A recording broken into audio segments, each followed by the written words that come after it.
Hi friends, ನಮಸ್ತೆ ಎಲ್ರಿಗೂ. ನಾನಿವತ್ತು ಕಾಲಿಫ್ಲವರ್ ಗ್ರೇವಿ ಅಥವಾ ಗೋಬಿ ಕರಿ ಅಂತ ಹೇಳ್ಬೋದು. ಅದನ್ನು ಮಾಡಿ ನಿಮಗೆ ತೋರಿಸ್ತಿದ್ದೀನಿ. ಒಳ್ಳೆ ಟೇಸ್ಟ್ ಇರುತ್ತೆ ಚಪಾತಿ, ಪೂರಿ, ರೊಟ್ಟಿ ಜೊತೆಗೆ.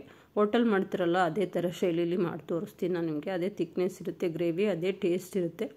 ನಾವು ಮನೆಯಲ್ಲೇ ಮಾಡ್ಕೊಂಡ್ರೆ ಇನ್ನೂ ಹೆಲ್ದಿಯಾಗಿರುತ್ತೆ. ಈಗ ಮಾಡೋದು ಹೇಗೆ ಅಂತ ನೋಡ್ಕೊಂಬೋಣ. ನಾನು ಒಂದು ಕಾಲಿಫ್ಲವರ್ ತೊಗೊಂಡಿದ್ದೀನಿ. ಅದರ ಹಿಂದೆಗಡೆ ಎಲೆ ಎಲ್ಲ ತೆಗೆದುಬಿಟ್ಟು ನೀಟಾಗಿ ಬಿಡಿಸ್ಕೊಬೇಕಿದೆ. ನಾನು ನೋಡಿ ಮೇಲೆ ಈ ಥರ ಕಪ್ಪಾಗಿದೆಯಲ್ಲ ಅದೆಲ್ಲ ತೆಗೆದು, ಮತ್ತು ಒಳಗಡೆ ಸಣ್ಣ ಸಣ್ಣ ಹುಳ ಇರುತ್ತೆ, ನೋಡ್ಕೊಂಡು ಬಿಡಿಸ್ಕೋಬೇಕು. ಒಂದೊಂದ್ರಲ್ಲಿ ತುಂಬಾ ಹುಳ ಇರುತ್ತೆ, ನೋಡ್ಕೊಂಡು ಬಿಡಿಸ್ಕೋಬೇಕು. ನೀಟಾಗಿ ಬಿಡಿಸ್ಕೊಂಡು ಈ ಥರ ನೋಡಿ ಈ ಪೀಸ್ ಮಾಡಿ ಹುಳ ಇರೋದೆಲ್ಲ ಚೆಕ್ ಮಾಡಿಕೊಂಡು ಆ ಕಪ್ಪಗಿರೋದೆಲ್ಲ ತೆಗೆದು ಹಾಕ್ಬಿಟ್ಟು ಈಗ ಬಿಡಿಸ್ಕೊಂಡು ಇಟ್ಕೊಂಡಿದ್ದೀನಿ. ನೋಡಿ ಎಷ್ಟು ವೇಸ್ಟೇಜ್ ಇದೆ.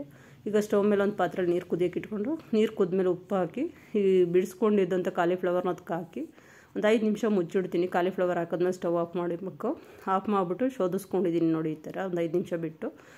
ಆ ಥರ ಮಾಡೋದ್ರಿಂದ ಹುಳಗಳಿದ್ರೆ ಸತ್ತೋಗುತ್ತೆ. ಈಗ ಒಂದು ಮಿಕ್ಸಿ ಜಾರ್ಗೆ ಟೊಮೊಟೊ 2, ಒಂದು ಈರುಳ್ಳಿ, ಶುಂಠಿ, ಬೆಳ್ಳುಳ್ಳಿ ಮತ್ತು ಒಂದು 7 ರಿಂದ 8 ಗೋಡಂಬಿ, ಗಸಗಸೆ ಒಂದು 10 ನಿಮಿಷ ಮುಂಚೆನೇ ನೆನೆಸಿಟ್ಟಿದ್ದಷ್ಟು ಹಾಕ್ಕೊಂಡು ಪೇಸ್ಟ್ ಮಾಡಿ ಇಟ್ಕೊಂಡಿದ್ದೀನಿ. ಒಂಥರ ಗ್ರೇವಿ ಅಂತಲೇ ಅನ್ಕೋಬೋದು. ಆ ಥರ ಮಸಾಲ ರುಬ್ಕೊಂಡಿದ್ದೀನಿ. ಈಗ ಶೋಧಿಸ್ಕೊಂಡಿದ್ದಂಥ ಕಾಲಿಫ್ಲವರ್ ಚೆಕ್ ಮಾಡ್ಕೊಂಡು ಒಂದ್ಸಲ ಬೌಲ್ಗೆ ಹಾಕ್ಕೊಂಡಿದ್ದೀನಿ. ಒಂದು ಬೌಲ್ಗೆ ಅದಕ್ಕೆ ಒಂದು 1/4 ಟೇಬಲ್ ಸ್ಪೂನಷ್ಟು ಉಪ್ಪು, ಒಂದು 1/4 ಟೇಬಲ್ ಸ್ಪೂನಷ್ಟು ಅರಿಶಿನ, ಒಂದು ಅರ್ಧ ಟೇಬಲ್ ಸ್ಪೂನಷ್ಟು ಅಚ್ಚ ಖಾರದ ಪುಡಿ ಇದಿಷ್ಟು ಸೇರಿಸ್ಕೊಂಡು ಚೆನ್ನಾಗಿ ಮಿಕ್ಸ್ ಮಾಡ್ಕೋಬೇಕು. ಬಿಸಿನೀರಲ್ಲಿ ಹಾಕಿದ್ರೆ ಸಾಕು, ಅದು ಬೆಂದಂಗೆ ಆಗಿರುತ್ತೆ. ಇನ್ನು ಅದನ್ನು ಮಿಕ್ಸ್ ಮಾಡಿ ಈ ಥರ ಎಣ್ಣೆಲಿ ಫ್ರೈ ಮಾಡಿಕೊಂಡ್ರೆ ಇನ್ನೂ ಚೆನ್ನಾಗಿರುತ್ತೆ. ಸ್ಟವ್ ಮೇಲೆ ಒಂದು ಬಾಣಲೆ ಇಟ್ಕೊಂಡು ಒಂದು 2 ರಿಂದ 3 ಟೇಬಲ್ ಸ್ಪೂನಷ್ಟು ಎಣ್ಣೆ ಹಾಕ್ಕೊಂಡು ಅದಕ್ಕೆ ಮಸಾಲೆ ಏನು ನಾವು ಪೌಡರ್ ಎಲ್ಲ ಹಾಕಿ ಮಿಕ್ಸ್ ಮಾಡಿ ಇಟ್ಕೊಂಡಿದ್ದಂಥ ಗೋಬಿನ ಸೇರಿಸ್ಕೊಂಡು ಒಂದು 10 ನಿಮಿಷ ಮೀಡಿಯಮ್ ಫ್ಲೇಮಲ್ಲಿ ಫ್ರೈ ಮಾಡ್ಕೊಂಡು ಈ ಥರ ಎತ್ತಿಟ್ಕೊಂಡ್ಬಿಡ್ಬೇಕು. ಈಗ ಅದೇ ಸ್ಟವ್ ಮೇಲೆ ಅದೇ ಬಾಣಲಿಗೆ ಒಂದು 2 ಟೇಬಲ್ ಸ್ಪೂನಷ್ಟು ಎಣ್ಣೆ ಹಾಕಿ ಒಂದು 3/4 ಟೇಬಲ್ ಸ್ಪೂನಷ್ಟು ಜೀರಿಗೆ, ಒಂದು 2 ರಿಂದ 3 ಕಾಳು ಮೆಣಸು ಮತ್ತು ಒಂದು 2 ಪಲಾವ್ ಎಲೆ, 2 ಮೆಣಸಿನ್ಕಾಯಿ, ಹಸಿರು ಮೆಣಸಿನ್ಕಾಯಿ ಸೀಳ್ಕೊಂಡಿರೋದು ಅದಷ್ಟು ಹಾಕಿ ಒಂದು ಗಡ್ಡೆ ಈರುಳ್ಳಿನ ಮೀಡಿಯಮ್ ಸೈಜಾಗಿ ಹೆಚ್ಕೊಂಡು ಹಾಕ್ಕೊಂಡು ಚೆನ್ನಾಗಿ ಫ್ರೈ ಮಾಡ್ಕೊತಿದ್ದೀನಿ. ನಿಮ್ಗೆ ಹಸಿರು ಮೆಣಸಿನ್ಕಾಯಿ ತಿನ್ನೋಕ್ಕೆ ಇಷ್ಟ ಇಲ್ಲ ಅಂದರೆ ಸ್ಕಿಪ್ ಮಾಡ್ಕೊಳ್ಳಿ, ಇಲ್ಲ ಜಾಸ್ತಿ ಖಾರ ಬೇಕು ಅಂದರೆ ಇನ್ನೊಂದು 2 ಎಕ್ಸ್ಟ್ರಾ ಸೇರಿಸ್ಕೊಂಡು ಹಾಕ್ಕೊಳ್ಳಿ. ಈಗ ಈರುಳ್ಳಿ ಫ್ರೈ ಆದಮೇಲೆ ಅದಕ್ಕೆ ಒಂದು 3/4 ಟೇಬಲ್ ಸ್ಪೂನಷ್ಟು ಧನಿಯಾ ಪುಡಿ, 1 ಟೇಬಲ್ ಸ್ಪೂನಷ್ಟು ಅಚ್ಚ ಖಾರದ ಪುಡಿ, 1/4 ಟೇಬಲ್ ಸ್ಪೂನಷ್ಟು ಅರಿಶಿನ ಮತ್ತು ಒಂದು ಅರ್ಧ ಟೇಬಲ್ ಸ್ಪೂನಷ್ಟು ಜೀರಿಗೆ ಪೌಡರ್ ಸೇರಿಸ್ಕೊಂಡಿದ್ದೀನಿ.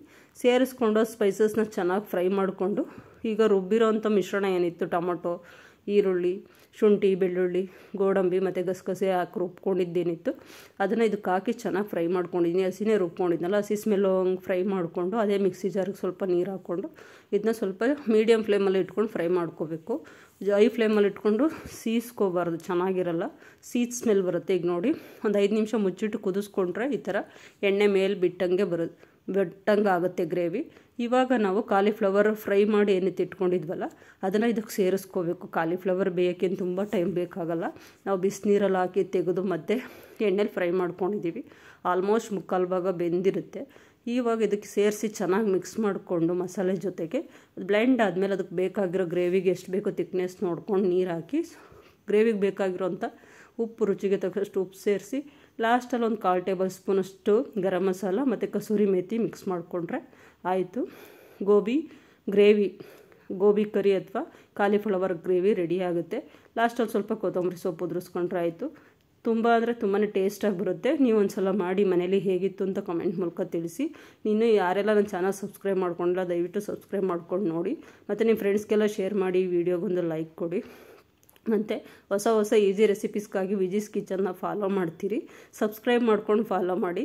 ನೋಡಿ, ಗೋಬಿ ಕರಿ ಅಥವಾ ಕಾಲಿಫ್ಲವರ್ ಗ್ರೇವಿ ರೆಡಿಯಾಗಿದೆ. ಇದು ರೊಟ್ಟಿ, ಚಪಾತಿ, ಪೂರಿ ಜೊತೆ ತಿನ್ಬೋದು. ಒಳ್ಳೆ ಟೇಸ್ಟು, ಒಳ್ಳೆ ಕಾಂಬಿನೇಷನ್ನು. ಈ ವಿಡಿಯೋ ನೋಡಿದ್ದಕ್ಕಾಗಿ ನಿಮ್ಮೆಲ್ರಿಗೂ ಧನ್ಯವಾದ.